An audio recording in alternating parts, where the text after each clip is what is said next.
Welcome to How Now, the podcast where we talk about how to live in the now. And here's your host, Kim Martin Raymond.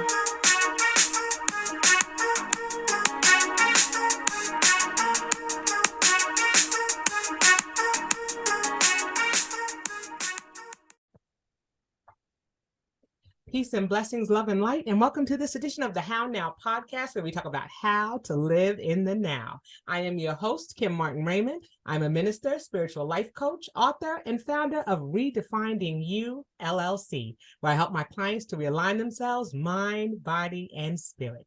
And if this is your first time joining the How Now podcast, welcome. You are now part of the How Now podcast family. So please go over to my website, www.hownowpodcast.com. Pick your favorite podcast platform and like, follow, and subscribe. You can also scroll to the bottom of the page where you'll see the banner for this week's show, and it will take you to the YouTube channel for the How Now podcast, where you can like, follow, share, and subscribe there as well, and catch up on some of the shows you may have missed. So again, that is www.hownowpodcast.com.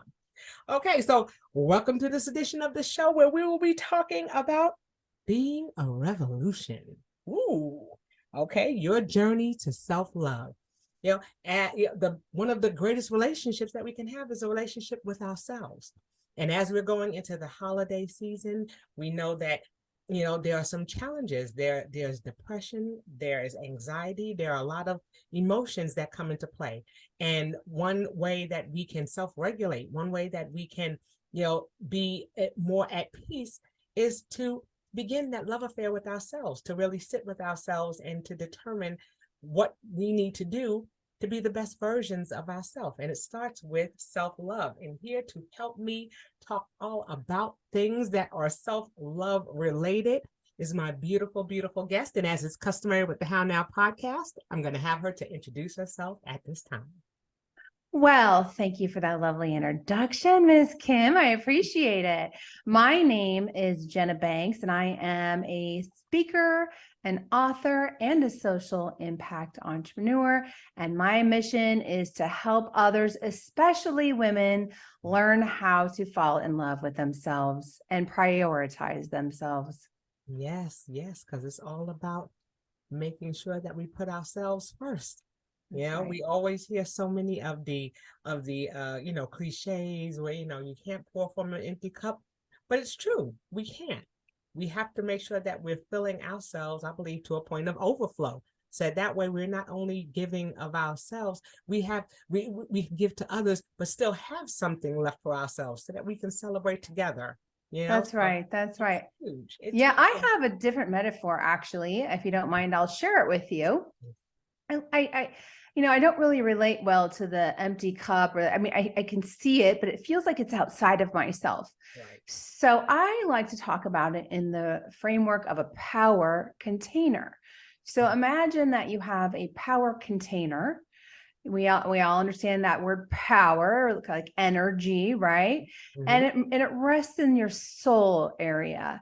And when it's filled up or charged up, as I like to say, you feel on top of the world. You can feel like you can take on any challenge or project. When you're charged up because you're magnetic. When you get out in the world, you go to the grocery store, strangers start talking to you out of nowhere. People just want to get to know you. You know what that feels like when you're charged up. But we also know what it feels like when we're drained or depleted, like our cell phone, right? Things don't start functioning as well. Suddenly you're pessimistic, you're moody, you're crabby at others. I tend to get resentful toward others. And a lot of times we don't connect the dots, right? We don't connect the dots, and that when we're low on energy, low on power, that we start to look to others to charge us up. We're looking for a charge somewhere.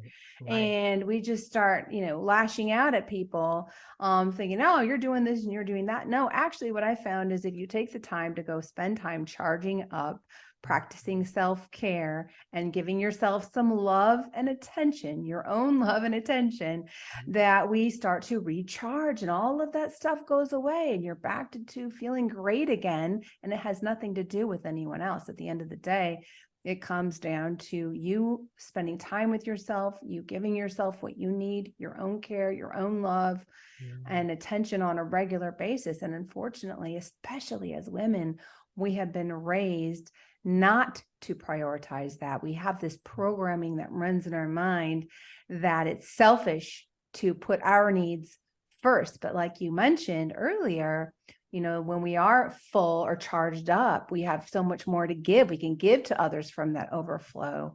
So yes, absolutely. I love that. I love that metaphor. And it's so important for us, and I love that metaphor that you use, saying that it is like a cell phone. There is a battery that's inside of us, that energy that is inside of us, that source that's inside of us, that definitely needs to be recharged. And like I said, once you plug into that, it is from within that power is restored. So I love that you say that too. I love that you call it a power container, because that's what we are.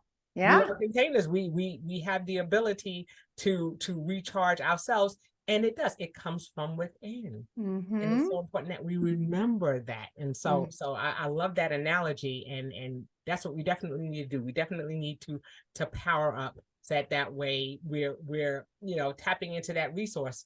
Because if it is external, just like you said, when it's not there or when it's depleted out there, where else can we come? Where does it come from? It has to come from inside. So you got to stop what you're doing and go take time to recharge. When I notice, I'll catch myself now if I'm starting to be moody or not pleasant to be around. And I start to want to look to others like, as the source of the issue. I have to stop and realize it's not them, it's me. Right. And I just need to go, I'm not taking the time I need for myself. And that's my indication for that. So it just like you plug in a cell phone, I find that you really need to plug yourself in every single day, even if it's just as simple as taking 15 minutes in the morning to journal and connect with yourself like that, or pray, right? Or meditate, to do just some little things that you enjoy doing every single day. Make that time for you, because again, it's not selfish. Everyone benefits when you're fully charged up. They get the good side of you, the happy you, the loving you, the energized you. They're going to be better off if you take that time to charge up. Absolutely. And I think that ties in, or what it does is it makes me think of, when sometimes we have to tell people no. Yeah. And some people, I can't tell them no. And I find it so much easier to say to someone, if there's something that I can't do, I said, I'm sorry, I'm not able to do that, because I want to give you the best. And right now, if I say yes, it won't be my best effort. So I'll have to say no. And people tend to understand that a little more. They're like, oh, wow, she's wanting to do it, in the best way possible. And she's telling me that right now, she's not going to be able to do that.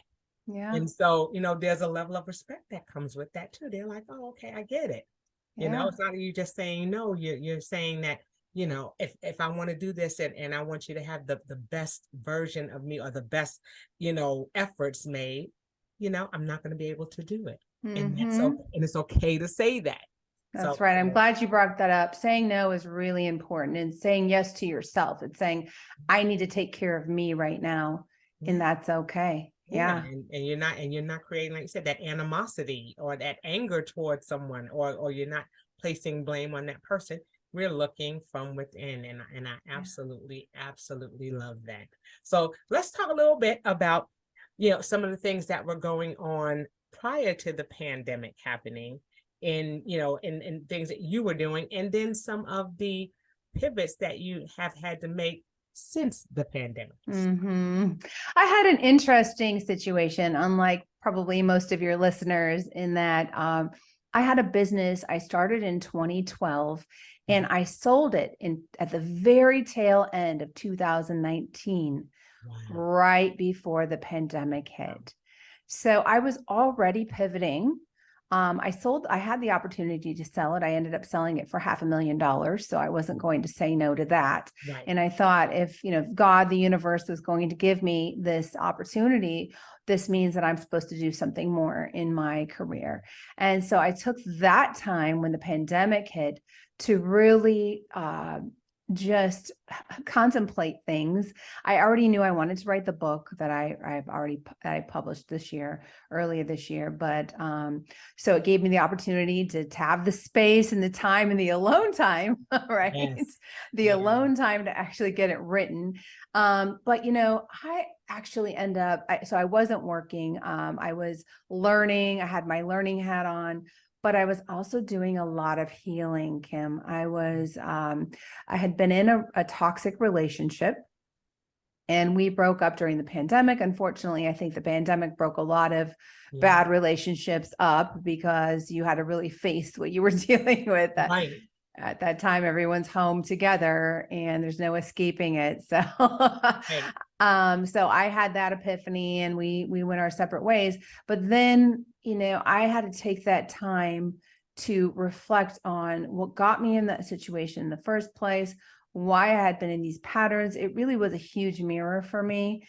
And I was able to go on some pretty intense healing through that process, and learned a lot about myself, and just got more connected with me. And so I needed that time and space for that. And then, like I said, to go ahead and write the book, which I was going through that at the same time I started writing the book. So I share some of that in the book as well. And so, yeah, when I came out of that, I had a whole new career and a whole new direction. Yes. And I'm sure, I'm sure it was kind of a purging. It was, yeah. A purging and at the same time, a cleansing. Yeah. Big time. Being able to release those things. And that's something that I think is a good starting point when we start talking about falling in that love affair with ourselves. First, taking responsibility for our part in the things that are going on, and not looking to place blame, but to say, okay, what have I learned from this? Yeah. And how can I grow in this process? And so I'm sure that, being able to write was therapeutic. Oh, yes. And like you said, it really helped to give you a perspective and to find the words, because sometimes that's a difficult thing too, finding the words to describe what it is that you're feeling or what it is that you're going through. And some of us feel limited in our ability to express ourselves. Well, that is why I'm a big advocate for journaling. That I started journaling when I started getting prepared to write the book, because I had never written anything like that before. I'd written plenty of business website, blogs and things like that, but emails, lots of emails, lots of procedures and policies, and even board game rules, but never written a book. So I thought, well, where do I start? And I read somewhere that if you just start writing in your journal 3 pages a day, and don't second guess, don't edit what you write, just let it flow, anything. And so I got into that habit, and that's where I established my journaling practice. Now, I'll tell you, most of what I wrote didn't end up in the book, because some of that was just, like you said, therapeutic and just writing it. But I'll tell you, it really helped me connect even deeper with myself and get a lot of those things out that I didn't have words for previously. So if anyone listening now doesn't have a journaling practice, I highly recommend it. I mean, really, it's what got me started is thinking, 3 pages, 15 minutes, not a big deal. And it really isn't a big deal. And you think, I can start it and see how it goes. And pretty soon you get used to the good feeling of being able to put words to your feelings. And you'll find that surprisingly, you work out a lot of your problems. You don't take it out on people, because you can self-reflect and you realize that, maybe this is my own problem. Right.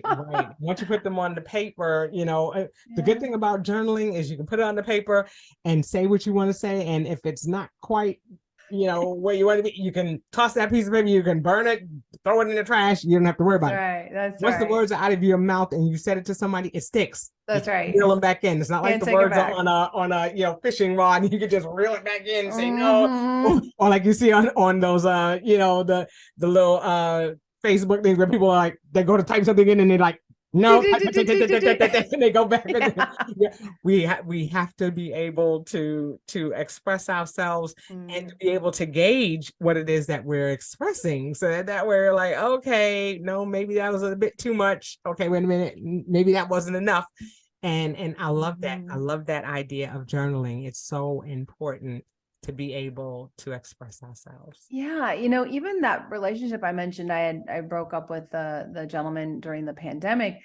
Here I thought it was him, all him, but come to find out it was me. Not that I was doing anything wrong, but I had to heal the parts of me that were accepting those things for so long, or Right. accepting that treatment, or accepting that behavior, or just attracting that type of individual in the first place, and not valuing myself enough, and not having enough self-worth, which really comes back to self-love, right? And it's like, you can't blame the person in the end. I was the one who let this in. I was the one who attracted it, and I was the one who fed into it. And once you grow your self-worth, your self-esteem, your self-confidence, and all that, you realize, oh, I will never allow that again. Right. Right.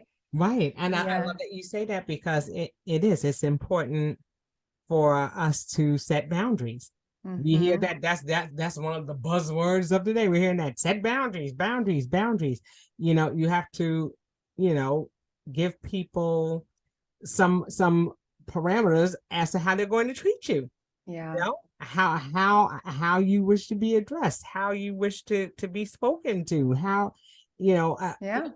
and it's a matter of giving people permission to do certain things. And once we do that, it kind of opens the door. And it's not saying that people are not gaslighters, and that's another Mm. term that we hear. There are people out there who will turn the tables and make it appear to be your fault. But so there's a lot that comes with it. Well, boundaries can also be you saying, you know what, you don't need to be in my space as well, right? Right.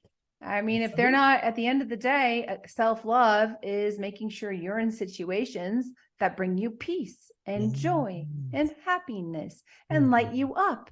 And if any relationship isn't doing that for you, and it only serves to be the opposite for you, you can just mosey on out, and just that's it. And You it tell really doesn't people, matter yeah, who you are, right? And what relation they are to you. Nobody has a right to treat you badly. right, Nobody. right, And you have the right to have your boundaries of your space. And you right, know what, if they don't believe it's a privilege to be in your life, then they don't need to be in your life. right, right. That toxicity is real, Yeah. and it's something that, a lot of people, like you said, during this pandemic time, and sitting with people, not only were you sitting with yourself, you were sitting with that other individual, and then saying, I thought I liked this person, but not so much. Yeah. You start saying that, you can't do it with your children, of course, but you're just like, oh, I may not like some of the things that you're doing. So let's talk about some of those things. So, it puts us in a space of self-actualization, Yes, it and does. saying, okay, this is who I am, and what are some things that I like, and what are some things that are a hard no for me. Mm-hmm. It's really starting to understand those things, and it can Yeah, happen in different seasons in your life. I that's think about right. myself. I have a daughter who passed away 13 years Oh, ago. oh, I'm sorry. And when I lost her, I was also going through a divorce, and I was also Oh, empty nesting. So a ugh. lot was going on during that time. Mm. And you say, okay, well, what's happening? And when things finally started to quote unquote normalize, everyone had gone back to their respective homes, and everyone was gone. I was left to sit with myself and say, okay, so now what do I do? And I had Yeah. someone ask me, they said, well, Kim, now that you're single and you've empty nested, and we're sorry that you've lost your daughter. They were like, so what do you like to do? What are you going to do? And I didn't have Mm. an answer. Yeah. I A lot of didn't people have are in that position no, though. A right. lot of I had people. no idea what to do with Mm. myself. You have people who empty nested, their children have gone off to college, and then you see people living vicariously through their children because they don't know how Yeah. to let go, Yeah. because they don't know anything about themselves. That's right. Yeah.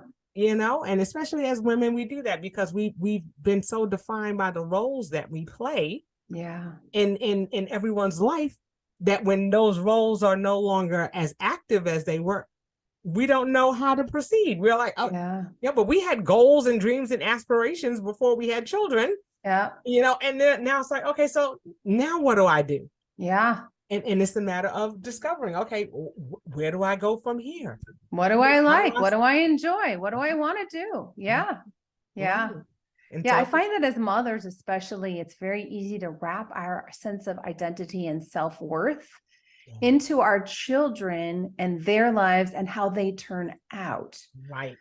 I went through a big epiphany in that area, and I wrote about it in my book. It was hard to share, honestly, because it was such a tough time in my life. I don't want to equate my situation to your situation, because I can't even imagine what it's like to lose a young daughter like that, and in the middle of going through all that you were going through. So I can't even imagine.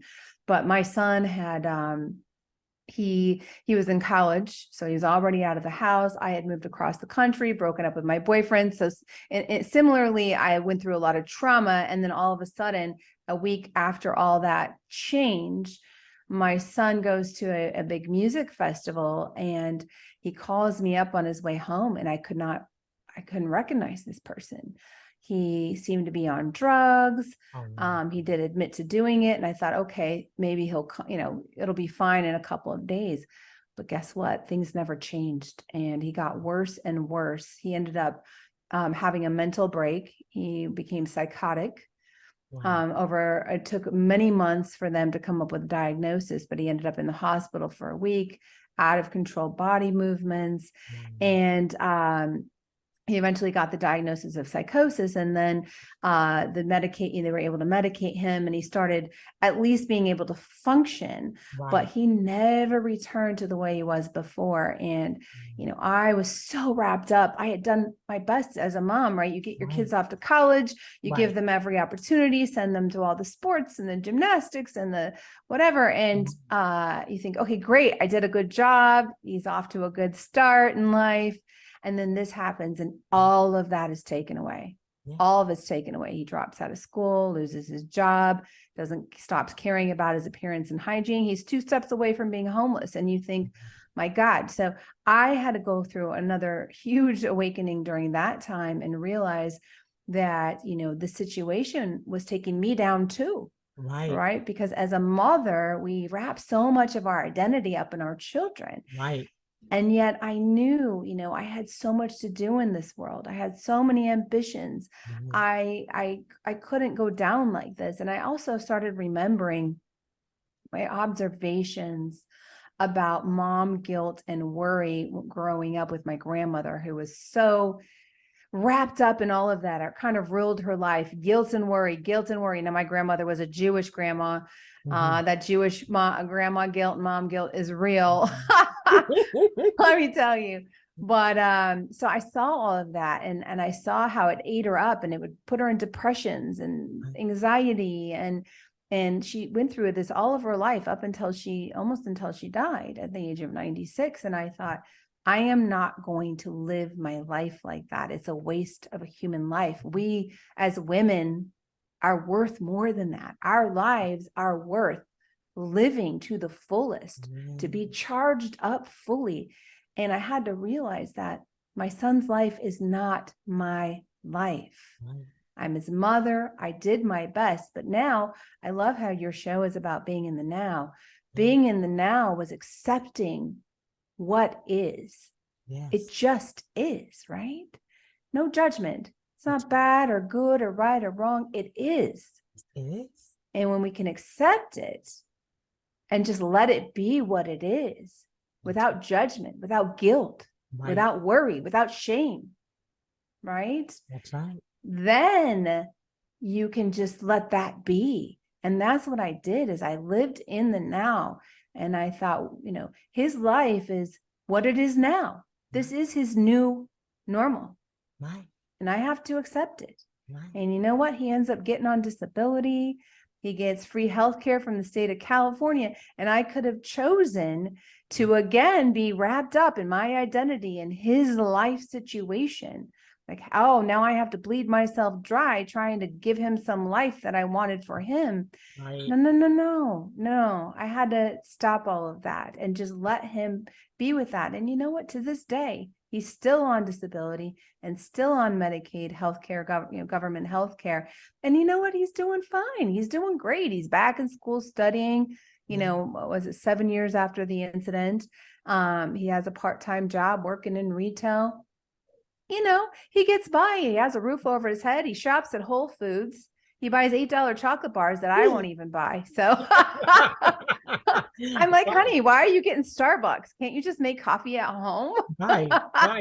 My cheapness will not allow me. No, right. Yeah. But you're absolutely right. Yeah.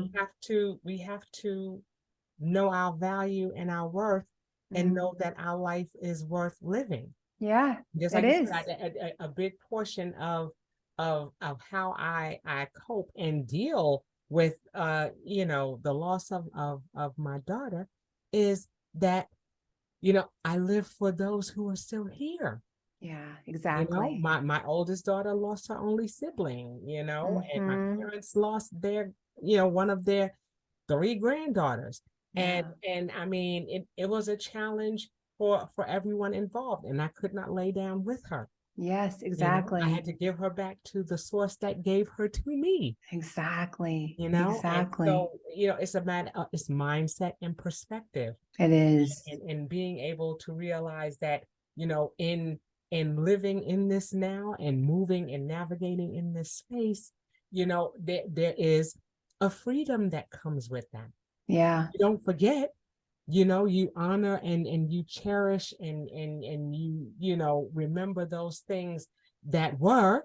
Yep. And then you begin to start thinking about what is. We can celebrate and we can think about those things fondly that were. Yeah. But what is happening now? We don't want to miss what's happening now, because that's going to be another memory. Exactly. Oh my goodness. That's so beautiful. One of my favorite books in the whole world was written by Deepak Chopra, and it's called The 7 Spiritual Laws of Success. And in it, he says something like, everything is as it should be. The universe is exactly as it should be. So if you struggle against this moment, you are struggling against the entire universe. Everything is exactly as it should be.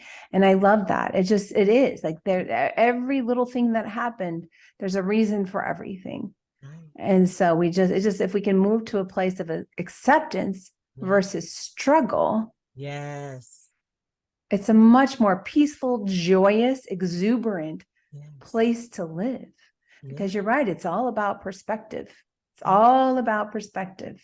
And we have to be able to function and live in that space and let things happen as they do, and be cognizant of those things, knowing that, okay, something is going on and I feel this particular way about it. And I'm going to let that emotion flow through me. I'm not going to act negatively on it, but I'm going to acknowledge it. Yeah. It's like we want to be acknowledged. We hear another big buzzword that we're hearing a lot of is empathy. We're not discounting how someone feels about something. We're saying that, I am sorry that you had the experience that you had, but I'm not discounting that you had it. I'm not going to say, oh, you're being extra. You're doing the most. I'm not saying that. But what I'm saying is, okay, I acknowledge that you had the experience that you had. Yeah. And what can I do to help you to move beyond that? I love how you mentioned letting yourself feel it, but not acting on that. I think that's really important, because it is important to let ourselves feel it. The opposite of that is self-medicating and repressing. And unfortunately, there's this toxic male type of situation in our current society where men have to bottle up their emotions, unfortunately, and they don't even know what they feel. There's so many men walking around there who have no clue how they feel. And that's toxic for us. Like, if we can just feel it, not attach anything to it, not try to make a new story out of it and keep it going and lingering, that actually is good for us, right? Just let it flow, let it be, let it feel it, so we can move on from it If you don't allow yourself to feel it, it's going to be there. It's going to stay there until eventually you do let that emotion flow through you. So there's no escaping it. Right. Yeah, absolutely right. Yeah. So might as well just let it be in the moment. Let it be Mhm. what it is. But That's it. yeah. Not get caught in the vacuum, Yeah. because that's what happens too. We get caught in that vacuum and we stay there and we vacillate, and it's like, why are we doing this? Why are we not able to move on from it? And how is Right. it helping us if we can't see what's on the other side? So, Exactly. And then we attach new stories to it too, right? We just, we want to commiserate in the pain. Pain Yes. loves misery. So then you start Yes. attaching new stories to that pain, and it just keeps on living. Right. And you go, thank you, social media, for just keeping it alive forever, Yeah. and then bringing it up as a memory Yeah. the following year and years to come. And you're just like, really? We're still on this? I thought we were past it. And Yeah. so, we have to get to that space, like you said, where we can detach from it, have the feeling, go Mhm. through what it is that we're feeling, so that way we can release it, and then be Mhm. able to move on from that. Okay, so now it's like, okay, I've felt that in that moment, and now Mhm. I'm okay. So now what am I going to do moving forward? And so let's talk a little bit about that. Let's talk about the fact that it's a revolution that we're creating for ourselves Yeah. in the form of self-love. So what are some things that people can start to do? I know we spoke about the We journaling, did. being Mhm. able to write. What are some other things that people can start to do to begin that revolution of self-love? Well, I know we talked about this a little bit earlier, but boundaries are a part of self-love, as I talk about in the book. My book, I Love Me More, is what it's titled. That was a big one for me, because boundaries are really there to protect your energy, right? Like and they're also there to protect you from you sometimes. We need boundaries in all kinds of different ways. Boundaries for our emotions, boundaries for our thoughts, boundaries for the things we allow ourselves to get into or not get into. I have boundaries for myself out of self-love, right? Because I care about my well-being, and I want to make sure that I don't get myself into things that I know aren't good for me. But boundaries are tough when we have been raised to be people pleasers. And so that is especially nice girl syndrome. I don't know if you've ever heard of that term. I might have coined it, I'm not sure. I've been using it. I call it nice girl syndrome because I think so many of us women have been raised with that. Now, I've also met guys who've been raised with nice guy syndrome, but I think more often than not, it's the women that suffer from this. And what I mean by that is that we've been raised to be nice, smile, put on that smile and be nice, and not really say how we're truly feeling, even when someone does something to cross a boundary. And in fact, we've gotten so used to doing that since we were young girls that we sometimes don't even understand when a boundary is being crossed. We got so used to feeling that happen when someone crosses a boundary, and our parents are like, no, you're being bad. You're being a bad girl. Knock it off. Be nice. That's your cousin. That's your uncle, whatever. Like, we don't talk to people like that. And so we got used to going, well, okay, what I feel doesn't matter. Right. We need to take care of other people's feelings. And then, we talked about wrapping our identity up in things. We wrapped an identity up in taking care of other people's feelings, right? You can call it being empathetic or whatever you like, but we create identities out of these things. And then that's really hard to get rid of, because we think it's part of who we are. It's our identity, but we don't realize we've been conditioned and programmed this way. And just like we didn't have a choice when we were programmed with this. But when you can start to, as an adult, realize, I have a choice, right? I can choose to honor myself first and make that my priority. That takes time. So I talk about boundaries because that's one of the toughest one. It can take years to undo that conditioning and programming, the nice girl conditioning, because we think, I want to be the nice person. It's a reflex. It's a habit. But I like to reframe it like this. I'm not being mean. I'm being nice to myself. That's it. Self-love. I am being nice to myself, kind to myself, compassionate to myself, if someone is doing something to make me feel uneasy or offends me or diminishes me or devalues me, I owe it to myself to do something about it. Now, maybe the only thing you can do at the moment, the most courageous thing you might be able to do is walk away or say, you know what, I need some space right now or something. At some point, though, over time, you can get good enough at it to say, excuse me, actually, I was just recently in a situation where I was bold enough to be able to say, you know, excuse me, I don't like you saying I'm not entitled to have an opinion. That's not cool. I give you all the space in the world to have an opinion, but you're going to now judge me for having an opinion? That's not okay. That's not a two-way friendship. I'm not all right with that. And so to be able to, in the moment, tune into how you're feeling and stand up for yourself, it takes a lot of work. But when you can get there, it feels great. But, you know, in the beginning, it's super uncomfortable. So that is a big one. It's just, I know it's a term that's going around right now, but it's one thing to talk about it. It's another thing to really do the inner work required to get good at even just tuning into the boundaries, let alone learning how to properly set them in a way that, you know, doesn't make you the mean person or whatever. You don't have to be that. You can just, you know, it's a change people have to get used to. That's it. It's just like with exercise, you're exercising that muscle. Yeah. You know, that's required. And the only way that it's going to get stronger is if you use it. So I love that you say that, because it is something that doesn't just happen instantly. Like you said, it becomes just like it became a habit for us to do the things that we're doing and to think the way we're thinking. It's going to take time for us to reverse that and the effects of it. You know, but we have to be consistent. We have to be consistent. But let me tell you what happens, though. The nice side effect is you get respect.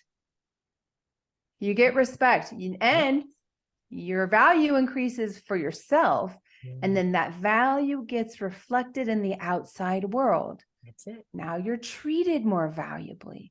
You get raises at work. People value your time. You get treated differently. But it starts with you. That's why self-love is so important. Everything really is a reflection of what comes from you. So it starts with you and how you treat yourself. Yeah. Because that gives people permission to see how they are to treat you, and they'll follow suit. I absolutely love that. I love that, because it's so true. And I've seen it evidenced in my own life. When you walk in and people are just like, who is that? Because you have a presence. You have an energy. You have something, like you said, that power container. Yes, that draws people to you. And people just come and they start talking to you. You're just like, what in the world did I do? It's how you carry yourself, and it's an aura. It is, yeah. It's almost like people see a light around you and they're drawn to it. Like, what's going on? Who is that? And I need to know who that is. Or I need to go over, and they feel compelled to come and speak to you. Because there's something about your energy. There's something about that inner glow, that peace that you have, that people are drawn to. I love that you said that inner glow. It's again, I go back to the power container analogy. It really is perfect for this, because when you charge yourself up, I say we charge up through self-care, and we stop the drains of our power through self-love. So self-care and self-love are also very different. And I want to make sure we have time for this. We do. So I'll hit on that a little bit because I think it's really important to understand the difference between self-care and self-love. I think they get used interchangeably, but they're really not quite the same, although they do go hand in hand. But I like to think of self-care as charging up and self-love as stopping the drain. So remember how I talked about boundaries protecting our energy. So that would be a drain if we're not protecting our energy, right? So let's say we let our boundary get crossed. We don't stand up for ourselves. That feeling that we feel when a boundary gets crossed, we just let it happen. Power gets drained. How do you feel when that happens?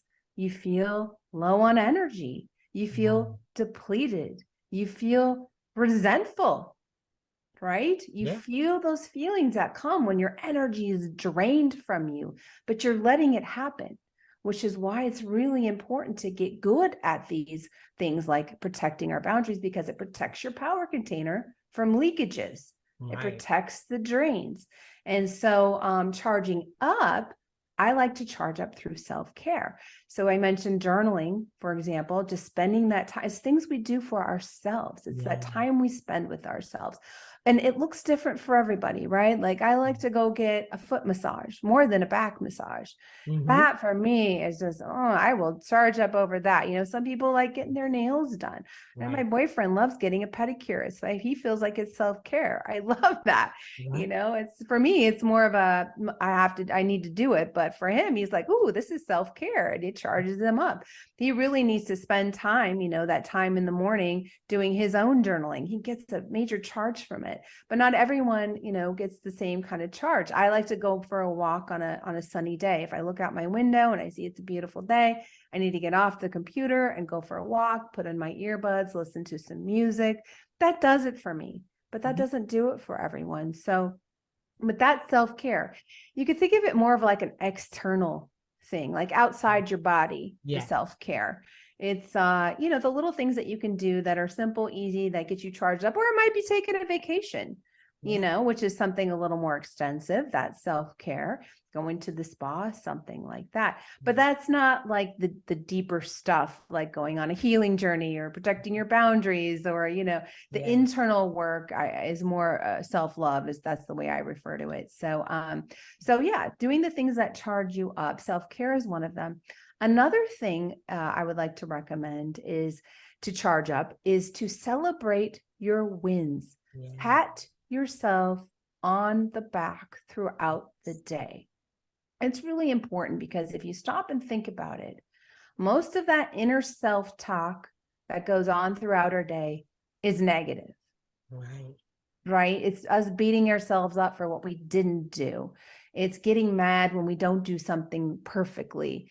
You know, mad at ourselves, talking badly to ourselves. I tell you, I love playing tennis, and I can't even tell you how many times women will be just yelling at themselves. It gets really bad. It's embarrassing, really. And, you know, but that's the internal dialogue coming out through a game, you know, verbalized, which is the stuff that goes on inside the head. And it's really unfortunate because we've, again, been conditioned or programmed to believe that that keeps us in line or keeps us motivated or keeps us doing a good job. But come on, if you really had a person outside of you, let's say a manager speaking to you like you speak to yourself, would you feel good? Would you feel motivated? No. And so why do we allow ourselves to talk to ourselves like that? It only serves to drain us. So to charge us up, we need to be doing the opposite. We need to be talking positively about ourselves. So one way to do that is to look for the little things that we do through the day that we are proud of. And it could be very simple, like getting all your emails sent out of your inbox. You know, that's, for me, that's an accomplishment. If I don't have any unread messages at the end of the day and I've responded to everyone, I go, you know, good job, Jenna. You did that. You know, but if you do wins. The little wins, it's the little wins, because then it gets you in the habit. Then, of course, when you have the big wins, absolutely. But then you should do something a little bigger, like go out to dinner, you know, or break open a bottle of champagne and do a toast, you know, really take a moment to recognize it, feel good about it, appreciate it, because it really does charge up your power container, builds up your confidence, builds up your self-esteem, makes you feel good about yourself. And we need to be doing more of that. Not less of that, more of that. Yes, like you said, it's a mindset. It is a mindset, and hopefully, you know, we're able to get ourselves to that space of understanding, of being able to be comfortable sitting with ourselves. And there's so much that goes into it, but what I definitely want our listeners to understand is that it's a process. It's not something that happens overnight. You know, we're always looking for the microwave solution where we just pop it in and boop, boop, boop. And we get, and that's not how we develop or how we grow. You know, it takes time. We have to build. We have to, you know, start looking at the things that are going on around us and saying, okay, I know that I want to do something better. I know that I need something more, and begin to start searching for those things that are going to help to strengthen us from the inside out. So that way, like you said, we're able to exude those things. We're able to have that light shine from us, but we have to first be able to take it in. So I love that you've given those tips and tricks and things that we need to do that are going to help us to be, the best person that we can be, and like I said, as these holidays are coming up, as we're looking to move into a new year, start focusing in on some things that are going to bring us that joy, to bring us that satisfaction, that's going to bring us that inner peace. What are some things that we have to release? It's the fall season. So, I always say, just like leaves fall from the trees, what things need to fall away. Yeah, I love that. What things need to fall away so that it makes room for those new buds to grow, That's right, in our lives to grow. So I love that you said that, because if you allow things to fall away, including those situations where, if you set boundaries and people don't want to deal with them and they're toxic in your life or whatever, it's okay to let it fall away, because you do make room for, new relationships that are going to serve you better. But if you don't have room for that, if you have all these toxic people around who aren't lifting you up and only serving to tear you down and bring you negativity, it's like, you got to let that go so you could bring in new positive energy into your life. Yes. Okay. And with that, I want to make sure that, as we come to a close, because I know we're running low on time, but I want to give people an opportunity to know how they can reach you if they are interested in your programs and want to know where they can get a copy of your book. And the name of the book is I Love Me More. And we definitely want them to be able to connect with that. So how can they get in contact with you? Yeah, thanks for asking. It's really easy. Just stop by my website, jenna-banks.com. And there you'll find links to all my social media. I'm active on Instagram, Facebook, TikTok, even LinkedIn, very active there actually. Yes. And you'll find links to my book, which is available on Amazon, Barnes and Noble, Target, all that good stuff. Awesome. All through my website. So jenna-banks.com. All right, you heard it here. And also, one last thing that I always ask all of my guests: what are some things that you are doing to live in this now? Well, we talked about it a little bit earlier, but just complete acceptance. Just acceptance, no judgment. I've been working on that for a while, and I feel like I've got it. And it feels so good to live in that place, because, there is judgment is a human condition. Yes. Right, wrong, good, bad. It just is. It just is. Everything is exactly as it should be. And if you can just be in the moment and accept it for what it is, it just is. It is exactly how it's supposed to be. There's nothing wrong with it. Even when bad things seem to happen, things don't go your way, don't resist it, just accept it, fully accept it, no judgment.